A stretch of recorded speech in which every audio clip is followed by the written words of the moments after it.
In 1998, newlyweds Olivia and Marcus Trent kissed their families goodbye and drove away from their Phoenix wedding reception, headed for the airport and a dream honeymoon in Hawaii. They never arrived. For 25 years, their families searched for answers, clinging to hope that grew thinner with each passing season. But when a construction crew breaks ground on a new highway expansion in the Arizona desert, they unearth something that transforms a cold case into a living nightmare. What they discover will reveal that some secrets don't stay buried forever, and the truth about that wedding night is far more sinister than anyone imagined. If you're fascinated by real mysteries and true crime stories that defy explanation, subscribe and hit the notification bell. You won't want to miss what happens next. The desert sun beat down mercilessly on the construction site 20 miles outside Phoenix.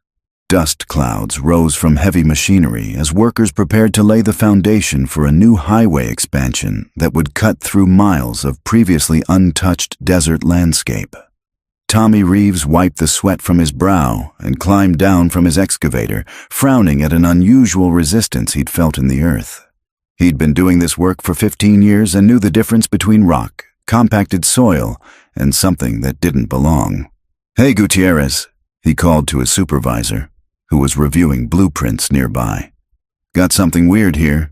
Frank Gutierrez looked up from his papers and walked over, his boots crunching on the dry ground. Tommy pointed to a section of disturbed earth where the excavator had scraped away several feet of desert floor. "What am I looking at?" Frank asked, squinting in the bright light. "That's what I want to know." Partially exposed in the excavated area was what appeared to be the roof of a vehicle, its paint faded and covered in a quarter-century of desert dust and debris. But it was the deliberate way the earth had been mounded over it that caught Frank's attention. This wasn't a car that had been abandoned or left to rust. This was a car that had been buried. Frank pulled out his phone, his expression grim. "Nobody touch anything else. I'm calling the police." Within 2 hours, the construction site had been transformed into a crime scene. Yellow tape cordoned off the area while officers and forensic technicians carefully excavated around the vehicle. News helicopters circled overhead, their cameras transmitting live footage to every major station in Phoenix. Detective Ray Cordero stood at the edge of the excavation, watching as his team worked to expose the vehicle. It was a white sedan, a late 1990s model. As they cleared more dirt away, he could make out the license plate, still partially visible despite years of deterioration. A young officer approached him with a tablet. "Detective, I ran the plate. Vehicles registered to a Marcus Trent, reported missing in September 1998. Cordero's jaw tightened. He'd been with the Phoenix Police Department for 30 years, and he remembered that case. Everyone did. The newlyweds who'd vanished on their wedding night, driving to the airport for their honeymoon. It had been one of those cases that haunted a community, that appeared on anniversary news segments every few years, gradually fading from public consciousness as hope dimmed. "Get me everything we have on that case," Cordero said quietly, "and find out if any family members are still in the area. They deserve to know before this hits the evening news."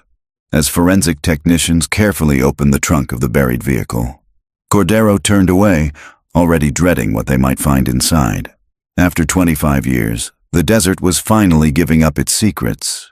But he suspected that what they were about to discover would raise more questions than it answered. Harper Whitmore stood in her kitchen in Scottsdale, preparing dinner for her teenage daughter, when her phone rang. She didn't recognize the number, but something about the Phoenix area code made her stomach tighten with old, familiar dread. "Hello, Ms. Whitmore. This is Detective Ray Cordero with the Phoenix Police Department. I'm calling about your sister, Olivia Trent." The knife Harper had been holding clattered to the cutting board. For a moment, she couldn't breathe. It had been 25 years since anyone had called her about Olivia. 25 years since her sister and new brother-in-law had driven away from the Phoenician resort, where 200 guests had celebrated their marriage, and simply disappeared into the night. "You found something," Harper said, her voice barely above a whisper. It wasn't a question. "Yes, ma'am. I'd prefer to discuss this in person." Would it be possible for you to come to the station, and I'll need to contact your mother as well? Harper's hand found the edge of the counter for support. My mother passed away 3 years ago. Heart attack. I'm very sorry. Detective, please, just tell me.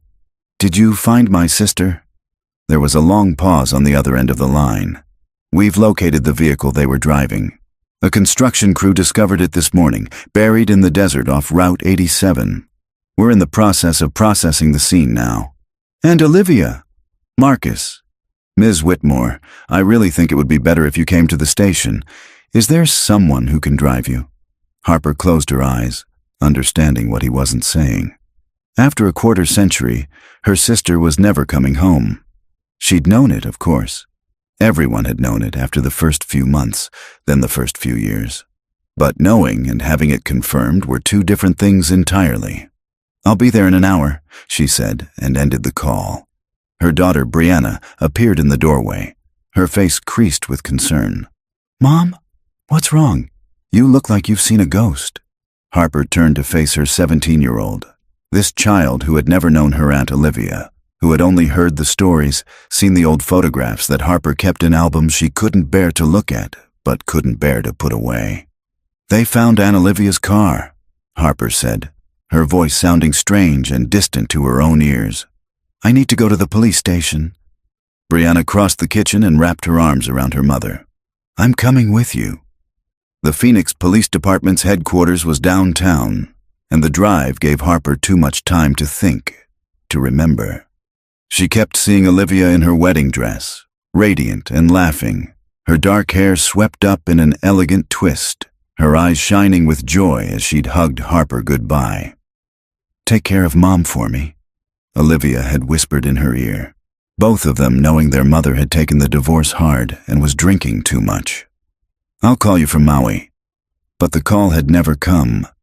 Detective Cordero met them in the lobby, a tall man in his mid-50s with gray threading through his dark hair and kind eyes that had seen too much. He led them to a small conference room and waited until they were seated before he began.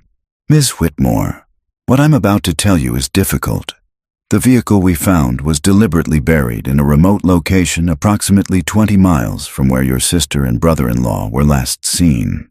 Based on the depth and method of burial, we believe this was done shortly after their disappearance. Harper's hands were shaking. Brianna reached over and took one, squeezing tightly.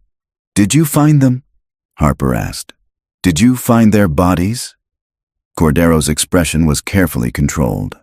We found human remains in the trunk of the vehicle. 2 individuals.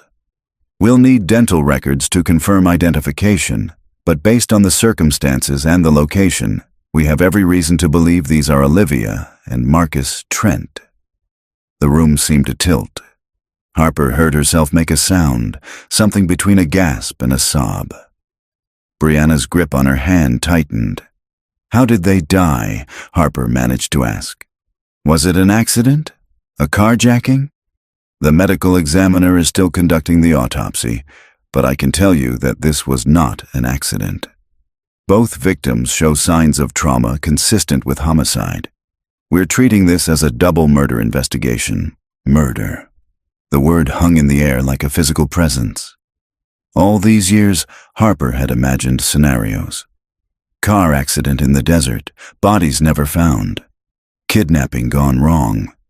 Even in her darkest moments, the possibility that Olivia and Marcus had staged their own disappearance, though she'd never truly believed that. But murder, cold and deliberate. Their bodies hidden away like garbage in the trunk of their own car. I need you to understand something, Cordero continued, leaning forward. This case is 25 years old, but the fact that the bodies were buried, that someone took the time and effort to hide them so thoroughly, tells us this wasn't random. Someone knew them. Someone had a reason. Harper looked up at him, her vision blurred with tears. You think you can find who did this after all this time? I'm going to try, but I need your help. I need you to tell me everything you remember about that night, about the days leading up to the wedding, about anyone who might have had a reason to hurt your sister or Marcus. Harper wiped her eyes, trying to steady herself. She'd been 19 when Olivia disappeared, just starting college. Her whole life ahead of her. Now she was 44, with a daughter of her own, and her sister would be forever frozen at 23. Olivia and Marcus were perfect together, Harper began, her voice gaining strength as she spoke. They met at Arizona State, both graduating the year before. Marcus was getting his MBA. Olivia was teaching second grade. Everyone loved them. Their wedding was beautiful, no drama, no problems.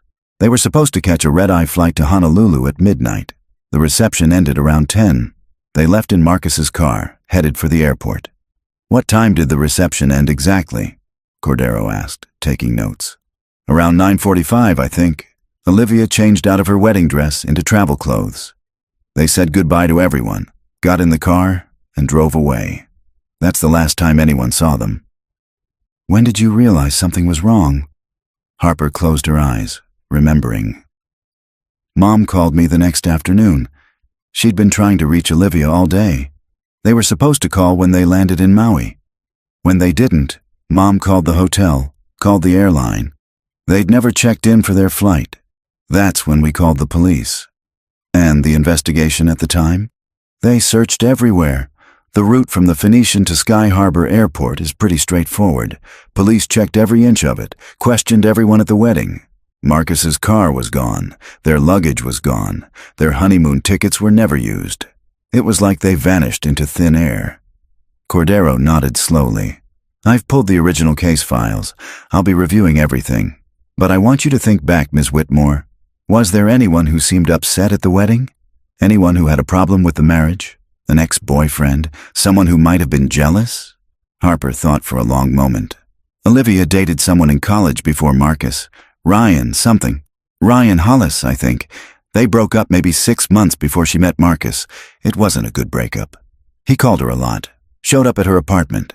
But that was 2 years before the wedding. I don't think he even came to the ceremony." Cordero made a note. "Anyone else?" "Marcus had a business partner. They'd started a software company together right after graduation. Olivia mentioned once that there was some tension there, something about money or ownership shares. But I don't remember the details. I was 19 and wrapped up in my own life." "Do you remember the partner's name?" "Cole. Cole Brennan, I think." As Cordero continued his questions, Harper felt something shifting inside her. The dull ache of grief she'd carried for 25 years was sharpening into something else.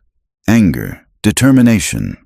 Her sister's body had been found, but whoever had put her in that trunk, whoever had stolen her future, was still out there, still living, breathing, maybe even thinking they'd gotten away with it. But now the desert had given up its secret, and Harper was going to make sure that whoever had killed her sister finally faced justice. The Phoenix Police Department's Cold Case Division occupied a floor in the headquarters building that felt forgotten by time. Boxes of old files lined the walls, and the fluorescent lights hummed with a persistent, irritating frequency. Detective Ray Cordero sat at his desk the morning after meeting with Harper Whitmore, surrounded by everything the department had on the Trent case. The original investigation had been thorough. He had to give them that. Missing person reports filed within 24 hours. Searches conducted along every possible route between the Phoenician Resort and Sky Harbor Airport. Interviews with wedding guests, family members, friends, co-workers, phone records subpoenaed and analyzed, financial records checked for any unusual activity. And yet, nothing. The Newlyweds had simply vanished, and the case had eventually gone cold, filed away with hundreds of others that haunted the department's archives. Cordero spread out crime scene photos from yesterday's excavation across his desk. The white sedan had been buried nose down in a shallow ravine, then covered with displaced earth and desert brush. Whoever had done it knew the area well enough to choose a spot that wouldn't be disturbed. At least, not for 25 years. His phone rang, and he picked up immediately. "Cordero."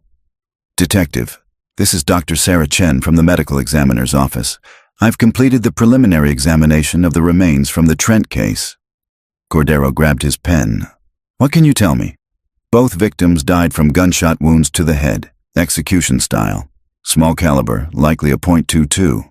Based on the positioning of the bodies and the blood spatter patterns inside the trunk, they were shot somewhere else and placed in the vehicle post-mortem. So they were killed and then transported to the burial site. Correct. I found fibers on the female victim's clothing that don't match anything from the vehicle interior. They appear to be from industrial carpeting, possibly from a warehouse or commercial space. I've sent samples to the lab for analysis. Time of death. Given the state of decomposition and the environmental factors, I'd estimate within 24 hours of their reported disappearance. Dental records confirm the identities as Olivia and Marcus Trent. Cordero thanked her and ended the call, his mind already working through the implications. Execution-style killing suggested this wasn't a crime of passion or a random act of violence. Someone had planned this. Someone had lured or forced the newlyweds to a secondary location, killed them, and then carefully disposed of the bodies. A knock on his door interrupted his thoughts. Officer Jennifer Park, one of the department's brightest young detectives, poked her head in. "Got a minute? I've been running down the names from the original investigation." "Come in. What did you find?" Park entered, carrying a laptop and a thick folder. "I started with the ex-boyfriend Harper Whitmore mentioned, Ryan Hollis. He's clean, at least on paper. No criminal record beyond a DUI in college. He's a dentist now, married with 3 kids, lives in Tempe." Where was he the night of the disappearance? According to his statement from 1998, he was at home with his parents in Flagstaff. They confirmed it at the time. But here's what's interesting. Park opened her laptop and turned it to face Cordero. "I pulled his financial records from around that time. 2 weeks before the wedding, Hollis withdrew $15,000 in cash from his savings account." Cordero's eyebrows rose. "That's a lot of cash." Gets better. The day after Olivia and Marcus disappeared, he deposited $10,000 back into his account. No explanation for either transaction. Could be nothing. Maybe he was buying a car, changed his mind. Maybe. But I think it's worth bringing him in for a conversation. Cordero nodded. "What about the business partner?" "Cole Brennan." Park's expression darkened. Now that's where things get interesting. Brennan and Marcus Trent started a software company called DataSync Solutions in 1996. According to incorporation documents, they were 50-50 partners. But 6 months before the wedding, Marcus filed paperwork to dissolve the partnership. Why? The original investigators didn't dig too deep into that, but I made some calls. Turns out Marcus had discovered that Brennan was embezzling from the company, approximately $200,000 over the course of a year. Marcus was planning to file criminal charges right after the honeymoon. Cordero leaned back in his chair, pieces clicking into place. So Brennan had motive. Did anyone question him at the time? Briefly. He claimed he was at a business conference in San Diego the night of the disappearance. The hotel confirmed he'd checked in, but that doesn't mean he couldn't have driven back to Phoenix, a 5-hour trip. "Where is Brennan now?" Park smiled grimly. "That's the thing. He's still here in Phoenix, still running DataSync Solutions. Turns out, when Marcus disappeared, Brennan got full control of the company. He filed papers declaring Marcus legally dead after 7 years and assumed complete ownership. The company's worth about $40 million now." Cordero whistled low. "So he had $200,000 in motive then, and a $40 million payoff later." "Exactly. And there's one more thing." Park pulled out a photograph from her folder. "This is Cole Brennan in 1998. Cordero studied the image. A young man in his 20s, dark hair, confident smile, standing in front of a building with a DataSync Solutions sign. "Now look at this." Park placed another photo beside it. "This is from the company's current website. The Cole Brennan in the second photo was older, grayer, but unmistakably the same person. Except now he wore expensive suits, drove a Porsche according to his social media, and lived in a Paradise Valley mansion. A man who built an empire on his partner's grave," Cordero said quietly. "Let's bring him in, and get me everything you can find on his whereabouts the week of the wedding. Phone records, credit card statements, witness statements. If he was anywhere near Phoenix that night, I want to know about it." As Park left to begin coordinating interviews, Cordero turned back to the crime scene photos. The image of the buried car haunted him. Someone had taken the time to dig a grave large enough for an entire vehicle, had transported 2 bodies to this remote location, had carefully hidden their crime under tons of desert earth. This wasn't the work of an amateur. This was someone who knew what they were doing, someone who thought they could get away with murder.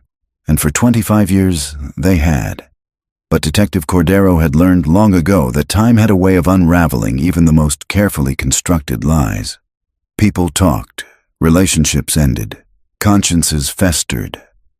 And sometimes, the earth itself refused to keep secrets forever. He picked up his phone and dialed Harper Whitmore's number. She answered on the first ring. "Ms. Whitmore, this is Detective Cordero. I have some questions about your sister's husband. Did Marcus ever mention feeling threatened by his business partner?" There was a pause, and he could hear Harper thinking, reaching back through decades of memory. "Olivia said something once. It was maybe a month before the wedding. She said Marcus was stressed about the business, that Cole had done something that really upset him. But Marcus didn't want to ruin the wedding by dealing with it, so he was going to handle it when they got back from the honeymoon." "Did she say what Cole had done?" "No, just that Marcus had found some irregularities in the company accounts. I remember because Olivia joked that Cole was probably buying too many expensive dinners on the company card." Cordero thanked her and ended the call. Embezzlement wasn't funny money for expensive dinners. $200,000 was serious crime, the kind that could send someone to prison, the kind that might make someone desperate enough to kill. He stood and grabbed his jacket. It was time to have a conversation with Cole Brennan, the man who'd built a fortune on his missing partner's company, the man who'd had every reason to want Marcus Trent dead, and who'd conveniently been out of town when it happened. Or so he claimed. Cole Brennan's office occupied the top floor of a gleaming glass building in North Scottsdale, with panoramic views of the desert mountains that surrounded the valley. The reception area was all modern minimalism, chrome and leather and abstract art that probably cost more than most people's cars. Detective Cordero and Officer Park were kept waiting for 20 minutes before Brennan's assistant, a severe-looking woman in her 40s, finally led them down a hallway lined with photos chronicling DataSync Solutions' success. Cordero noted that none of the photos included Marcus Trent, as if the company's co-founder had been erased from its history. Cole Brennan stood when they entered, extending his hand with the practiced ease of someone accustomed to projecting confidence. He was 50 now, his dark hair silvering at the temples, his suit clearly bespoke. Everything about him spoke of success, of a man who'd built something substantial. "Detectives, please sit. My assistant said this was about Marcus Trent. I assume this is related to the news about the car they found." Cordero settled into the chair across from Brennan's massive desk, studying the man's face for any sign of nervousness. He saw none, only a careful, professional concern. "Thank you for meeting with us, Mr. Brennan. Yes, we're reinvestigating the disappearance and deaths of Marcus and Olivia Trent. I understand you and Marcus were business partners." "We were, yes. 25 years ago." Brennan leaned back in his chair, steepling his fingers. "Marcus's disappearance was devastating, not just personally, but for the company. We were just getting off the ground, and suddenly I was trying to run everything alone while not knowing if my partner was coming back." "When did you last see Marcus?" Park asked, her pen poised over her notepad. "The wedding reception. I was there, along with probably 200 other people. Beautiful ceremony. Olivia looked radiant." His voice carried just the right note of nostalgia and sadness. "And after they left the reception, I stayed for another hour or so, then drove home. I had an early flight the next morning to San Diego for a conference." Cordero nodded slowly. "Tell me about your relationship with Marcus in the months leading up to the wedding. How was the business doing?" For the first time, something flickered across Brennan's face. Just for a moment, his jaw tightened. The business was doing well. We had some disagreements about direction, as partners do, but nothing serious. "Nothing serious," Cordero repeated. "So Marcus didn't confront you about financial irregularities?" Brennan's expression remained neutral, but Cordero noticed his hands had moved from their steepled position to grip the arms of his chair. "I'm not sure what you mean, Mr. Brennan. We have documents showing that Marcus was planning to dissolve the partnership, that he discovered approximately $200,000 missing from company accounts." The silence that followed stretched long enough to become uncomfortable. Brennan stood and walked to the window, his back to them, looking out over the desert landscape that had swallowed his partner's body for a quarter-century. "That's ancient history, Detective, and yes, there was a misunderstanding about how certain funds were allocated. Marcus and I had different ideas about how to invest in the company's growth. I took some liberties that in hindsight I shouldn't have, but we were working it out." "Were you?" Park's voice carried a sharp edge. "Because the paperwork Marcus filed suggests he was planning to press criminal charges." Brennan turned back to face them, and now his carefully constructed facade showed cracks. "Look, I was young and stupid. I made some bad financial decisions, but Marcus and I talked about it the week before the wedding. We agreed to bring in an accountant, sort everything out properly after the honeymoon. There was no reason for criminal charges." "Convenient that he disappeared before he could file them," Cordero observed. Brennan's face flushed with anger. "Are you suggesting I had something to do with what happened to Marcus? I was in San Diego that night. I have receipts, witness statements, everything was checked at the time." "You checked into a hotel in San Diego at 8 p.m., Park said, consulting her notes from the original investigation. "The Trents left their reception at 9:45 p.m. Phoenix time. That's a 5-hour drive. You could have driven back, been in Phoenix by 3 a.m., and been back in San Diego by morning." "That's insane. Why would I risk everything for something like that?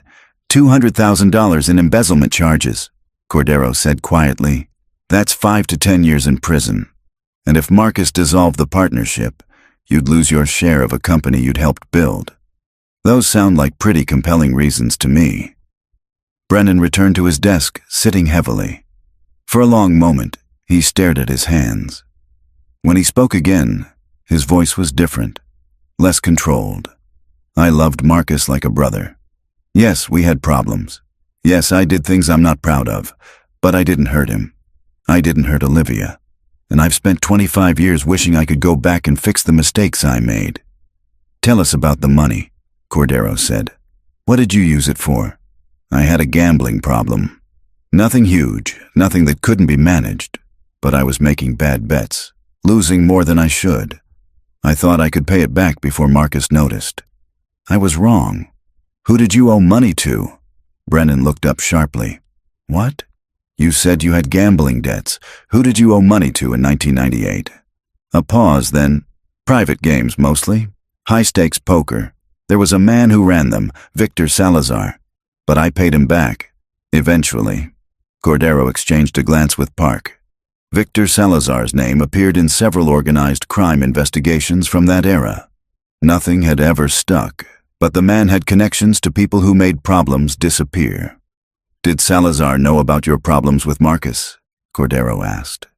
"I might have mentioned it. Look, Victor was just a guy who ran card games. He wasn't some mob boss.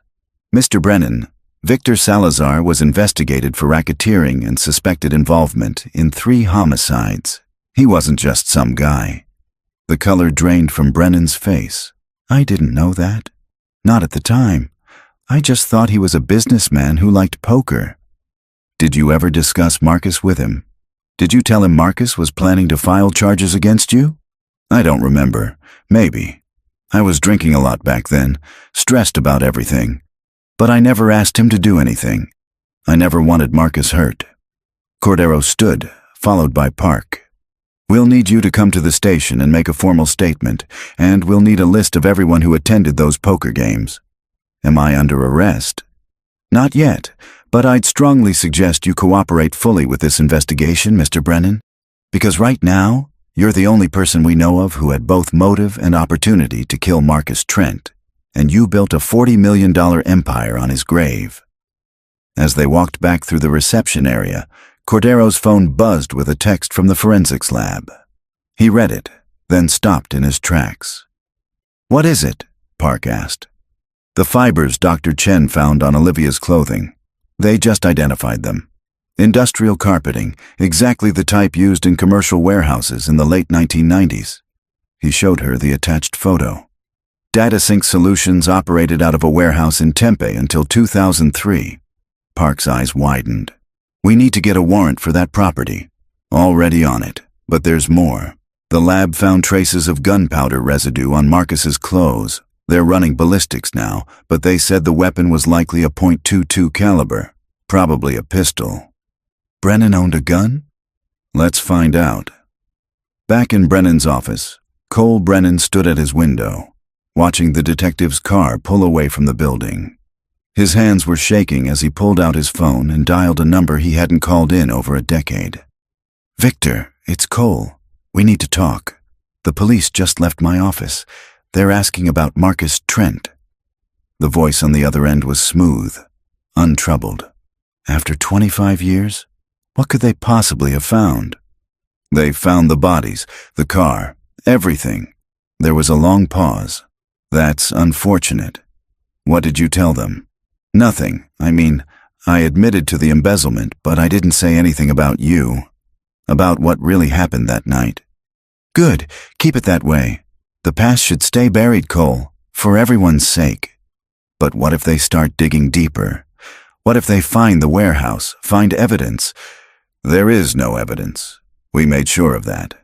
Just keep your mouth shut and let your lawyer handle it. You're a successful businessman now. They have nothing concrete. They mentioned your name. They know about the poker games. Another pause, longer this time. Then perhaps it's time for you to take a vacation, Cole. Somewhere far from Phoenix. At least until this blows over. I can't just leave. That would look guilty. And staying while they build a case against you looks smarter. Think about what you have to lose. Think about your company, your reputation, your freedom. A few weeks out of the country while your lawyers handle this investigation seems like a small price to pay. Cole closed his eyes, gripping the phone tightly. He'd spent 25 years trying to forget that night, trying to bury the memory as deeply as they'd buried Marcus's car. But the desert had given up its dead, and now the carefully constructed life he'd built was beginning to crumble. I'll think about it, he said finally. Don't think too long, my friend. The walls are closing in, and when they do, everyone looks for someone to blame. Make sure that someone isn't you. The line went dead, leaving Cole Brennan alone in his expensive office, staring out at a view he'd paid for with blood money. Ryan Hollis's dental practice occupied a modest building in downtown Tempe, wedged between a coffee shop and a yoga studio. The waiting room smelled of antiseptic and mint, decorated with watercolors of Arizona landscapes and several photos of Hollis with his family, all smiles and coordinated outfits. Detective Cordero and Officer Park had called ahead, requesting a meeting, but Hollis's receptionist informed them he was with a patient. They waited, watching as people came and went, until finally a nurse led them back to Hollis's private office. Ryan Hollis was a slight man, shorter than Cordero had expected, with thinning sandy hair and wire-rimmed glasses. He looked nervous as they entered, standing to shake their hands with a grip that was too firm, overcompensating. Detectives, please sit. I have to admit, I was surprised to get your call. I haven't thought about Olivia in years. Cordero settled into the chair across from Hollis's desk, noting the family photos prominently displayed. A wife, 3 children, all featuring Hollis in various vacation settings. The picture of a normal, successful life. Mr. Hollis, we're reinvestigating the disappearance of Olivia and Marcus Trent. As you've probably seen on the news, we've recovered their vehicle and remains. Hollis nodded, his face somber. Terrible, just terrible. Olivia was a wonderful person. We dated for almost 2 years in college. I was devastated when I heard she'd disappeared. Tell us about your relationship with her, Park said. According to several witnesses from that time, the breakup was difficult. A flush crept up Hollis's neck. We were young. I handled it badly. I probably called her too many times, showed up when I shouldn't have. But that was 6 months before she even met Marcus. By the time they got married, I'd moved on. Had you? Cordero asked. Because according to phone records from 1998, you called Olivia's apartment 17 times in the week before her wedding. Hollis's face paled. I was trying to apologize, to make peace before she started her new life. The calls were never answered. I never spoke to her. Where were you the night of September 19th, 1998? I was in Flagstaff with my parents. My father had just been diagnosed with cancer. I drove up that Friday and stayed the weekend. My mother and father both confirmed that at the time. And yet, Park said, pulling out a document, we have toll records showing your car passed through the Flagstaff Toll Plaza, heading south at 8:30 p.m. that night and heading north again at 4:15 a.m. the following morning. The color drained completely from Hollis's face. He opened his mouth, closed it, then opened it again. I don't understand. That's not possible. Isn't it? Your parents confirmed you were there, but elderly parents might not notice if their adult son slipped out late at night. The timing works perfectly. You could have driven to Phoenix, intercepted Olivia and Marcus on their way to the airport, and been back before morning. No, that's insane. I would never hurt Olivia. I loved her. Then explain the $15,000 you withdrew 2 weeks before her wedding, Cordero said, watching Hollis's reaction carefully. And the $10,000 you deposited the day after she disappeared. Hollis stood abruptly, his chair rolling back and hitting the wall. I need to call my lawyer. That's your right, Cordero said calmly. But let me tell you what I think happened. I think you couldn't accept that Olivia had moved on. I think you watched her fall in love with someone else, watched her plan a wedding, watched her slip away from you. And something in you snapped. That's not true. I think you followed them that night. Maybe you just wanted to talk to her one last time, convince her she was making a mistake. But things went wrong. Maybe Marcus confronted you. Maybe there was a fight. Stop. You had a gun. Maybe you didn't plan to use it, but in the heat of the moment, you made a choice. And then you had to hide what you'd done. Stop it! Hollis's voice cracked. I didn't kill anyone. I was in Flagstaff. The money, the toll records, none of that means anything. Then explain it, Park said quietly. Help us understand. Hollis sank back into his chair, his hands shaking. For a long moment, he stared at his desk, at the photos of his family, at the life he'd built. When he finally spoke, his voice was barely audible. I did drive to Phoenix that night, but not to see Olivia. I went to see a woman I'd been having an affair with. Her name was Jessica. She lived in Scottsdale. Cordero and Park exchanged glances. You're married? I wasn't then, but I was engaged. My fiancée. She's my wife now. She had no idea. I used the excuse of being in Flagstaff to slip away. The money I withdrew was to pay for the apartment I'd rented for Jessica. The money I deposited was what was left after I broke things off with her that night. We'll need Jessica's full name and contact information, Park said. She's married now, too. She has kids. I haven't spoken to her in 20 years. Mr. Hollis, if your alibi is legitimate, we need to verify it. Otherwise, you remain a suspect in a double homicide. Hollis pulled out a pen with trembling hands and wrote down a name and last known address on a notepad. Jessica Moreno. She lived on Hayden Road. I don't know where she is now. As Cordero took the paper, his phone buzzed. He glanced at it, then stood. We'll need you to come to the station tomorrow to make a formal statement. And don't leave town, Mr. Hollis. Outside, in the parking lot, Park turned to Cordero. You believe him? About the affair? Maybe, but even if he was with this Jessica woman, the timing still works. He could have met her, left, intercepted the Trents, and then gone back to Flagstaff. We need to find Jessica Moreno and see if her story matches his. What was the text? Cordero showed her his phone. Warrant came through for the old DataSync warehouse.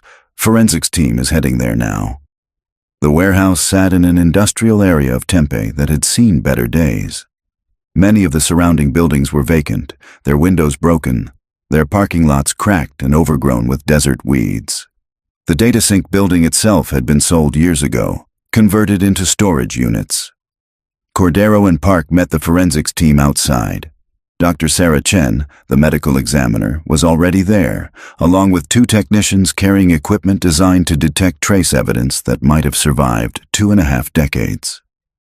"We're looking for blood spatter, ballistic evidence, anything that suggests violence occurred here," Chen explained as they entered the building. "The carpet's long gone, but if they killed the Trents here, there might be traces in the concrete beneath, especially if the bodies were left for any period of time." They worked methodically, the technicians spraying luminol in sections, photographing any areas that showed fluorescence. Hours passed. The sun set, darkness falling over the industrial park, and still they found nothing. Cordero was beginning to think they were wrong about the location when one of the technicians called out from a corner of the warehouse that had once been partitioned off as an office space. "Detective, you need to see this." The luminol had revealed a pattern on the concrete floor, glowing an eerie blue-green under the UV light. Not just spatter, but a large pool, and drag marks leading toward what had been a loading dock. "That's a lot of blood," Chen said quietly, consistent with 2 victims bleeding out. "The drag marks suggest they were moved after death, probably loaded into a vehicle." "Can you tell how old it is?" Park asked. "Luminol reacts to blood regardless of age, but given the location, the pattern, and the amount, I'd say this matches our timeline. We'll need to do further testing, try to extract DNA if any survived, but this looks like our primary crime scene." Cordero stood in the warehouse, imagining what had happened here 25 years ago. Olivia and Marcus, newly married, hours away from starting their honeymoon. Someone had lured them here, or forced them. Someone had executed them in this cold, empty space, then loaded their bodies into the trunk of their own car. "Bag everything," he said. "Every sample, every fiber. Someone murdered them here, and if there's even a trace of evidence left, I want it found." As the forensics team worked through the night, Cordero stepped outside and called Harper Whitmore. She deserved to know what they'd discovered. She answered immediately. "Detective?" "Ms. Whitmore, we've located what we believe is the primary crime scene, the warehouse where DataSync Solutions operated in 1998. We're processing it now." There was a long silence. Then, "Cole Brennan's warehouse." "Yes, he killed my sister. He killed them both, and then he took everything Marcus had built." "My God. We don't have enough evidence yet to make an arrest, but we're getting closer. I promise you, we're going to find out exactly what happened that night." After ending the call, Cordero looked up at the stars visible above the warehouse, the same stars that had watched over this building the night Olivia and Marcus Trent took their last breaths, the same stars that had seen their killer walk away free, but not anymore. The evidence was there, buried in concrete and time, and Detective Cordero was going to bring it into the light. The DNA results from the warehouse came back 3 days later. Detective Cordero sat in his office, reading the report with growing certainty. The blood found in the old DataSync warehouse matched both Olivia and Marcus Trent. But there was something else, something that changed everything. A third DNA profile, degraded but still identifiable, extracted from skin cells found mixed with the blood evidence. The profile belonged to someone who'd been in direct contact with the victims at the time of their deaths. Cordero immediately ran the profile through every database available. No match in CODIS, the National Criminal Database. No match in Arizona's state records. Whoever had killed the Trents had never been arrested, never been fingerprinted, never left their DNA in any official system. But that didn't mean the profile was useless. It meant they needed to get DNA from their suspects. Officer Park knocked on his door, entering with her laptop. "I found Jessica Moreno. She's Jessica Vance now, lives in Gilbert with her husband and 2 kids. I spoke to her on the phone. And?" She confirmed Ryan Hollis's story. Says he came to her apartment the night of September 19th, 1998, around 10:30 p.m. and stayed until almost 4 a.m. They broke up that night. She was pretty upset when I called. Said her husband doesn't know about the affair and she'd appreciate us being discreet. Cordero leaned back in his chair. "So Hollis's alibi checks out. He couldn't have been at the warehouse." Looks that way, but I did find something interesting about his financial records. Park turned her laptop to show him. The $15,000 he withdrew? It wasn't just for the apartment. He also made a payment to someone named Victor Salazar. Cordero sat up straighter. Salazar, the same man Brennan owed gambling debts to. Exactly. $5,000, paid in cash according to Hollis's records, 2 weeks before the wedding. What was Hollis doing paying money to a man connected to organized crime? I asked him that this morning. He claims he attended a few poker games, lost some money, paid it back. Says he didn't know who Salazar really was. Cordero stood and grabbed his jacket. It's time we had a conversation with Victor Salazar. Where is he now? That's the thing. He's completely legitimate these days. Owns a chain of car dealerships across the valley, does charity work, sits on the board of a children's hospital. If he was ever connected to organized crime, he's cleaned up his act remarkably well. Or he's just better at hiding it. Set up a meeting. I want to talk to him today. Victor Salazar's flagship dealership sprawled across several acres in central Phoenix, gleaming rows of luxury vehicles arranged under colorful banners advertising special financing.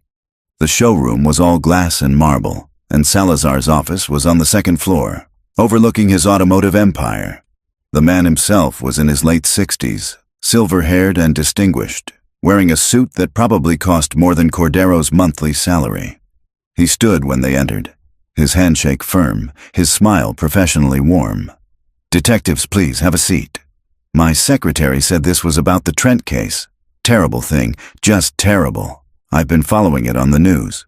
Mr. Salazar, we understand you ran high-stakes poker games in the late 1990s. Cordero began, watching the man's face carefully. Salazar's smile didn't waver. That was a lifetime ago, detective. I made some poor choices in my youth. I've spent the last 20 years building legitimate businesses and giving back to the community. We're not here to discuss your past business ventures. We're investigating a double homicide. 2 people who knew you, who owed you money, died the night of September 19th, 1998. I knew a lot of people, detective, and many of them owed me money at various times. That's the nature of gambling. But I never hurt anyone over debts. That would be bad for business. Cole Brennan owed you approximately $50,000 in gambling debts, Park said. Ryan Hollis owed you $5,000. Both men had connections to the victims. If they owed me money, they paid it back. I have records, all perfectly legal now since I'm no longer in that business, but I can assure you, I had nothing to do with any murders. Cordero pulled out a photograph of Marcus and Olivia Trent, taken at their wedding. Do you recognize these people? Salazar studied the photo for a long moment, something unreadable flickering across his face. I've seen their pictures on the news, but I didn't know them personally. Cole Brennan never mentioned them to you? Never discussed his business partner who was planning to file embezzlement charges? Cole discussed a lot of things when he was drinking and losing at poker. I didn't pay much attention to most of it. What about the night of September 19th, 1998? Where were you? Salazar leaned back in his chair, his expression unchanging. Detective, that was 25 years ago. I have no idea where I was on any specific night from that time period. Let me refresh your memory. That was the night a poker game was held at the DataSync warehouse in Tempe, Cole Brennan's warehouse. Multiple witnesses have confirmed that you were there. For the first time, Salazar's composure slipped slightly.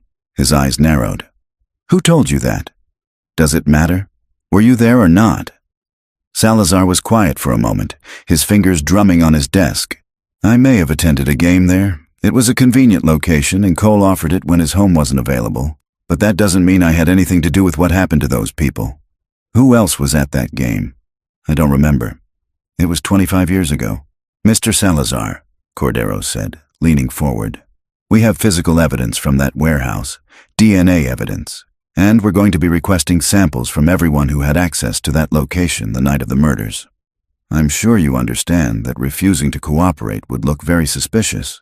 Salazar's jaw tightened. I'll need to speak with my attorney before I agree to any DNA testing. That's your right, but I should tell you that we've already obtained samples from Cole Brennan and Ryan Hollis. If your DNA matches what we found at the scene, no amount of legitimate business success is going to protect you." After they left Salazar's office, Park turned to Cordero in the parking lot. "He's lying about something. Did you see his face when you showed him the photo?" "He recognized them. I'm sure of it. But recognizing someone's photo from the news isn't the same as proving he killed them." Cordero's phone rang. It was the forensics lab. "Detective, we've completed the analysis on the DNA from the warehouse. We got a hit on a partial match in a genealogy database." "What kind of match?" "Familial. The DNA we found is related to someone who submitted their profile to one of those ancestry websites. A woman named Patricia Salazar." Cordero felt his pulse quicken. Victor Salazar's relative? His daughter. Which means the DNA at the crime scene likely came from Victor Salazar himself, or a close male relative. After ending the call, Cordero stood in the parking lot, pieces falling into place. Victor Salazar had been at the warehouse. His DNA was at the murder scene, and he'd lied about knowing the victims. "We need to dig into Salazar's past," he told Park. "Everything. If he was involved in this, there has to be evidence somewhere. Already on it. I've got requests in for all his financial records from 1998, phone records, witness statements. But detective, if Salazar killed them, why? He had no direct connection to Marcus and Olivia." "No, but he had a connection to Cole Brennan. And Brennan had 200,000 reasons to want Marcus dead. What if Brennan didn't just mention his problems to Salazar over cards? What if he paid him to solve those problems permanently?" Back at the station, they found a message waiting from Cole Brennan's attorney. Brennan had left the country 3 days earlier, taking a private jet to Costa Rica. No return date scheduled. "Son of a bitch is running," Park said. "Or Salazar told him to run. Either way, it makes him look guilty as hell." Cordero grabbed his phone. "Get me everything you can on Salazar's organization from the 90s. Who worked for him? Who did his dirty work? Someone helped him kill those kids and bury that car in the desert. Someone who's still around. Someone who might be willing to talk if it means avoiding a murder charge." The investigation was narrowing. After 25 years, the walls were closing in. But Cordero knew that cornered men were dangerous, and Victor Salazar was not the type to go down without a fight. Harper Whitmore couldn't sleep. She lay in her bed, staring at the ceiling, her mind churning through everything Detective Cordero had told her. The warehouse, the DNA evidence.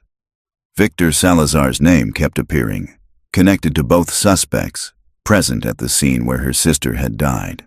At 2 a.m., she gave up on sleep and went to her home office.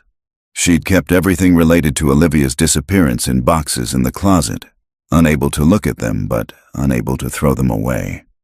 Now she pulled them out, spreading newspaper clippings and police reports and personal items across her desk. There was Olivia's wedding invitation, the script elegant and hopeful. Photos from the reception, Olivia laughing, Marcus with his arm around her waist. Guest lists, vendor contracts, all the detritus of a celebration that had ended in murder. Harper picked up the guest list, running her finger down the names. She'd looked at this list hundreds of times over the years, wondering if the killer had been there, smiling and drinking champagne while planning what came next. Cole Brennan's name was there, of course. Ryan Hollis wasn't. He hadn't been invited. But there were others, names she'd forgotten, people who'd been on the periphery of Olivia's life. One name jumped out at her: Thomas Salazar. She didn't remember anyone by that name at the wedding, but there it was on the list, with a +1 notation. Salazar. Could it be a coincidence? She grabbed her phone and called Detective Cordero, not caring about the hour. He answered groggily. "Ms. Whitmore, what's wrong?" "The guest list from the wedding. There's a name on it. Thomas Salazar. Is he related to Victor Salazar?" She heard rustling, Cordero waking up fully. "Spell the first name." "Thomas. He had a +1. I don't remember who he was or how he knew Olivia and Marcus." "I'm calling Officer Park. Stay on the line." Harper waited, her heart pounding. After a few minutes, Cordero came back. "Park's checking the records now. Thomas Salazar is Victor's nephew. He would have been in his early 20s in 1998.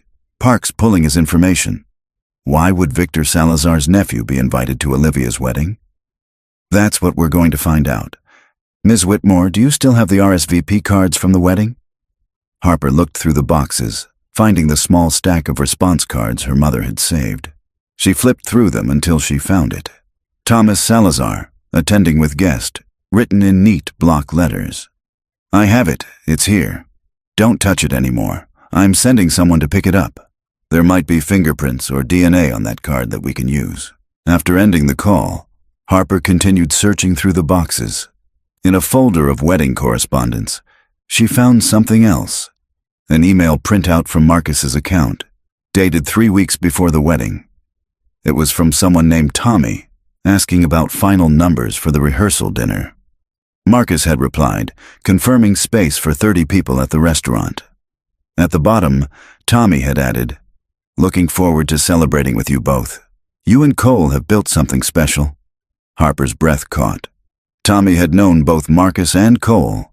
He'd been involved in the business somehow. She took a photo of the email and sent it to Cordero. At the police station, Cordero and Park were already pulling up everything they could find on Thomas Salazar. His driver's license photo showed a man now in his late 40s, dark-haired like his uncle, with the same calculating eyes. He works for Victor, Park said, reading from her screen. Has for the last 20 years. Started as a salesman at the dealerships, now he's vice president of operations. But before that, in the late 90s, he worked for DataSync Solutions. Cordero looked up sharply. He worked for Marcus and Cole. According to tax records, yes. He was employed there from 1996 to 1999, right through the time of the murders. So he knew Marcus personally. He was at the wedding, and he had access to the warehouse. Cordero stood. We need to bring him in, now. They found Thomas Salazar at his home in Paradise Valley, a sprawling ranch-style house with a view of Camelback Mountain. He answered the door in a robe, his face showing annoyance at being woken at 4 a.m. Thomas Salazar, I'm Detective Cordero. We need to ask you some questions about Marcus and Olivia Trent. The annoyance on Tommy's face shifted to something more guarded. What about them? You knew them. You attended their wedding. You worked for their company. That was a long time ago. What's this about? We're investigating their murders, and your DNA is related to DNA we found at the crime scene. We need you to come to the station and answer some questions. I'm not going anywhere without my lawyer, and my uncle's lawyer. Your uncle? Why would you need Victor Salazar's lawyer? Tommy's jaw tightened. Because I know how this works. You're trying to pin something on my family, but we had nothing to do with what happened to Marcus and Olivia. Then you won't mind providing a DNA sample to eliminate yourself from our investigation. I'll discuss it with my lawyer. Now get off my property. As they drove back to the station, Park turned to Cordero. He's going to lawyer up and stonewall us. Let him. We have enough for a warrant now. His DNA is related to the crime scene sample. He had access to the warehouse, and he knew the victims. That's probable cause. By dawn, they had the warrant. By noon, Thomas Salazar was sitting in an interrogation room, his lawyer beside him, refusing to answer questions. But Cordero had been a detective long enough to know when someone was scared, and Tommy Salazar was terrified, his hands shaking slightly as he sat rigidly in his chair, his eyes darting to the door every few minutes. Your uncle killed them, didn't he? Cordero said quietly. And you helped. Maybe you didn't want to. Maybe he forced you, but you were there, Tommy. Your DNA is at that warehouse. You can't run from that. My client isn't saying anything without... Cole Brennan is gone, fled to Costa Rica. That leaves you holding the bag for a double murder. Your uncle's DNA is at the scene too. He's going down for this. The only question is whether you go down with him or whether you tell us what really happened, and maybe, just maybe, the prosecutor goes easier on you. Tommy looked at his lawyer, who shook his head. But Tommy's resolve was cracking. Cordero could see it in his eyes, the weight of 25 years of secrets pressing down on him. I want a deal, Tommy said suddenly. Full immunity for testimony. Tommy, don't, his lawyer began. I'm not going to prison for something my uncle did. I was 22 years old. I didn't know what he was planning. I didn't know until it was too late. Cordero leaned forward. Tell me what happened that night. Tommy closed his eyes, and when he spoke, his voice was hollow. Cole came to my uncle, desperate. Marcus was going to file charges against him, ruin him. Cole owed Uncle Victor money too, a lot of money. Uncle Victor said he could make the problem go away, but Cole had to help. Help how? Cole called Marcus the day of the wedding, told him there was an emergency at the warehouse, something about a break-in. Marcus said he'd stop by on the way to the airport, just for a few minutes. He brought Olivia because he didn't want to waste time dropping her off. Parker's pen moved rapidly across her notepad. What happened when they arrived? I was there. Uncle Victor made me come. He said I needed to learn how business was done sometimes. I thought he was just going to scare them, threaten Marcus or something.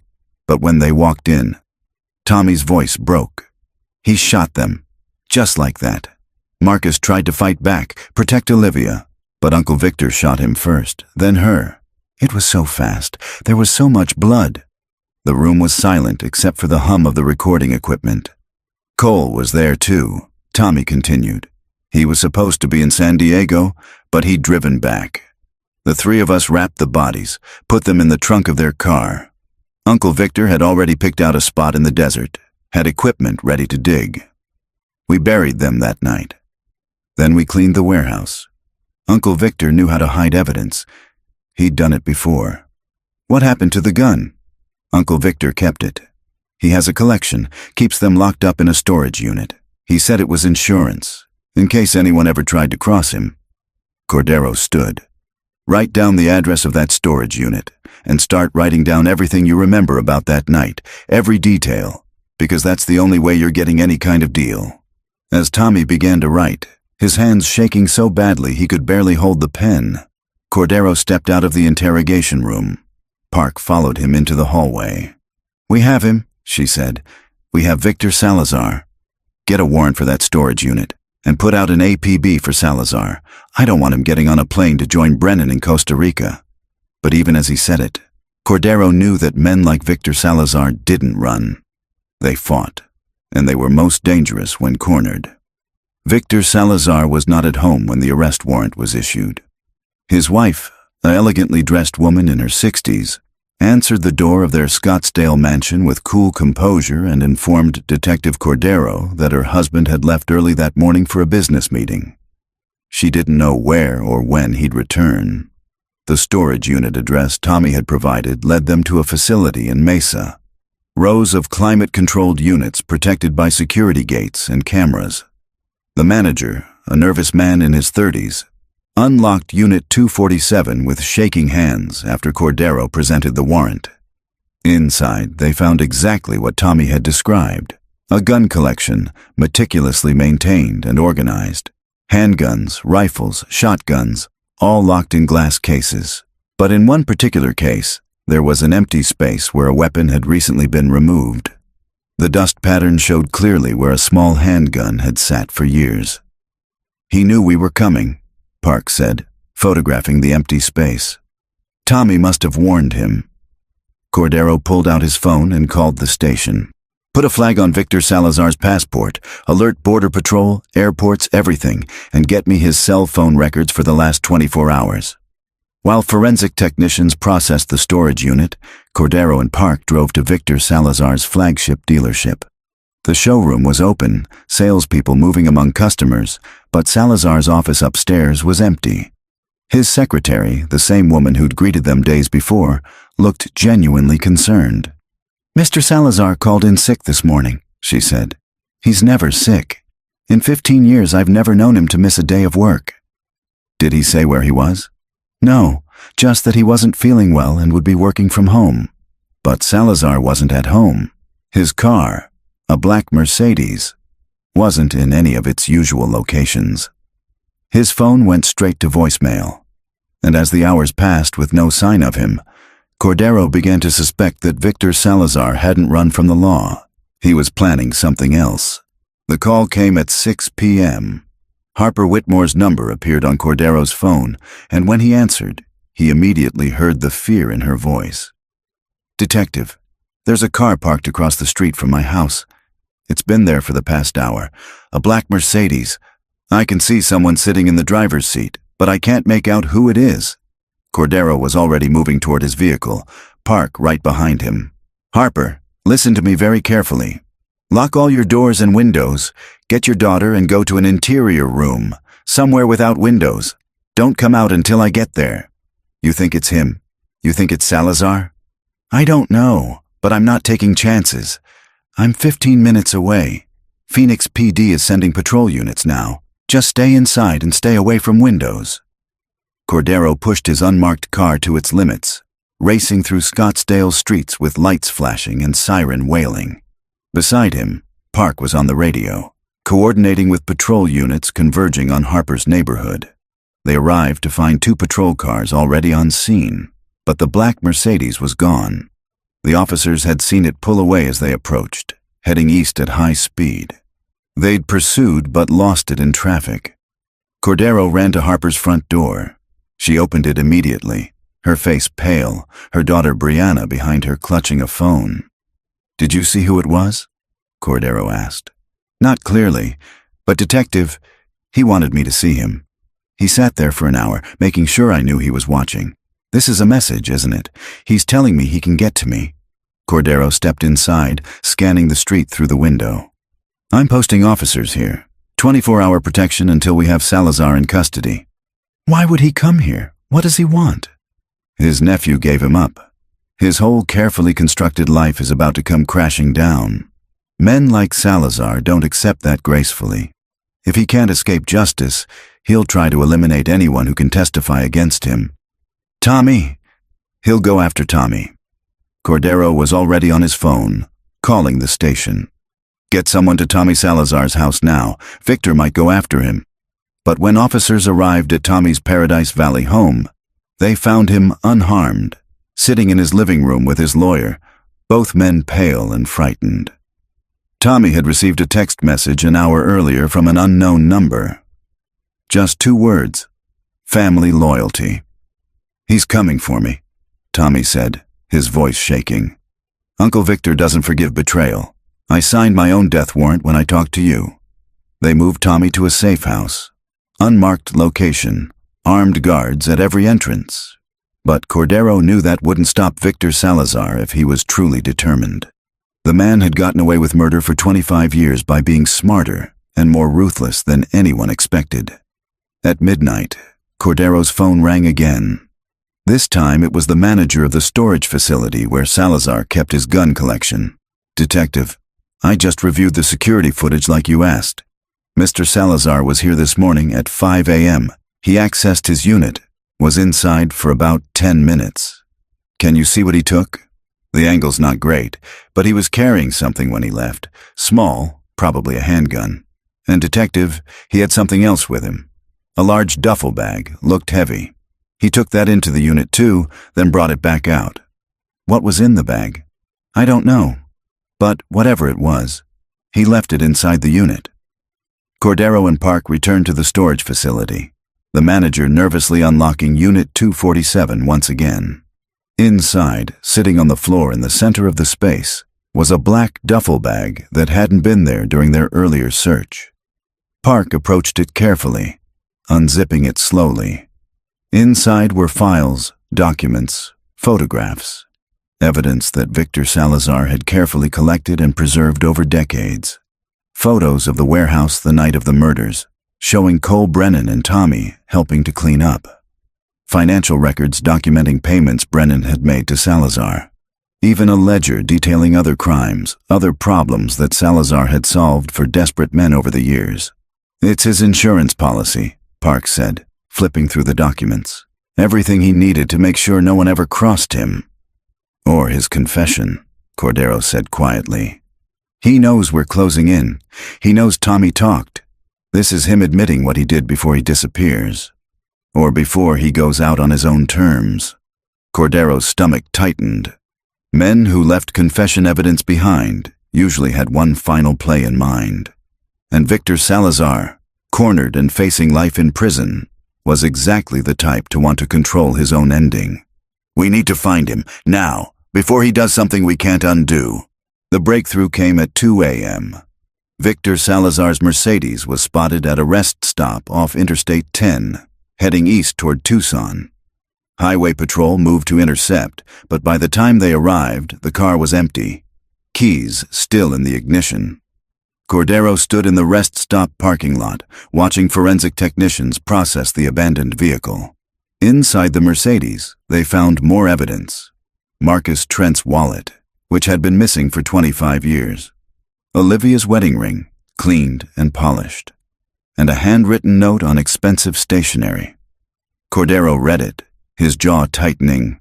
Detective Cordero, by the time you read this, you'll understand that I was never going to prison. I've lived my entire life on my own terms, and I'll die the same way. The evidence in the storage unit will confirm what my nephew told you. I killed Marcus and Olivia Trent. Cole Brennan paid me $100,000 to solve his problem, and I solved it the only way I knew how. I'm not sorry for what I did. In my world, people who can't protect themselves don't survive. Marcus should have been smarter. He should have been more careful about who he trusted. You'll find me where this all began. The desert keeps secrets, but it also demands payment eventually. I'm simply settling my debt. Victor Salazar. Park looked up from her phone. I've got his location. Cell phone pinged a tower near the original burial site. He's gone back there. They drove through the night. A convoy of police vehicles racing toward the desert coordinates where Marcus Trent's car had been found weeks earlier. The excavation site was still marked with yellow tape, the earth scarred from the dig. And there, standing at the edge of the pit where the car had been buried, illuminated by the rising sun, was Victor Salazar. He held a small handgun in his right hand, the same weapon that had killed Olivia and Marcus Trent 25 years ago. "Mr. Salazar?" Cordero called out, stepping from his vehicle with his hands visible. "Put the gun down.